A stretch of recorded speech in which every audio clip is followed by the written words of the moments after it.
Hi guys, good evening. At dahil nauuso ngayon yung mga gumagawa ng mga yogurt at home, nakiuso din tayo. And this is my second time guys na itry. Nung una nag-fail ako. Pero, ayan, gumawa tayo guys. Hindi ko akalain na magiging successful ako. So, ayan, pakita ko sa inyo. Ayan o. Oh, 'di ba? Sumasama na siya. Kasi usually yung gatas, 'di ba, malabnaw siya. Ayan o, naka-jack pa tayo today. Chares. Ipapakita ko sa inyo, tingnan nyo. Ito yung nagawa natin guys. So, ayan. Wala na natutuwa ako. Pwede na ba ako magbenta nito? Chares. Kasi 'di ba pag bumibili tayo ng yogurt, yung small size pa lang magkano na kaagad 'yun. Kaya very practical yung ganito. Ano lang talaga, kailangan yung matansya yung tamang temperature para magawa nyo. So ayan. Isang maliit na planggana yung ginawa natin.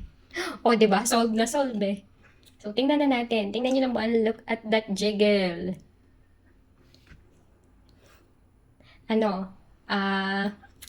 Ano to? Tingnan natin. Wow!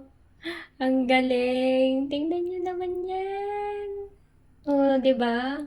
May yogurt na tayo. Yung iba para daw maging thick siya, kailangan siyang salain. Pero this time, hindi ko alam kung masasala ko pa siya. Kasi wala akong yung yung cheesecloth. Kaya, tsaka yung strainer.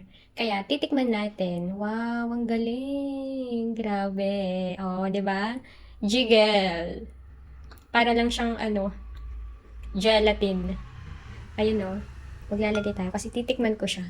Yung unang nagawa ko ay unsweetened, pero ito ay nilagyan ko ng konting sweet. O, di ba?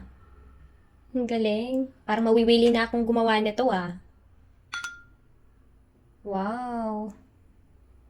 Grabe, amazing. Ayan, tikman na natin guys yung nagawa nating yogurt. Ayan. So, ayan yung yogurt na nagawa natin, o, di ba? Natutuwa ako. Yung Nestle na yung ginawa nating starter dito.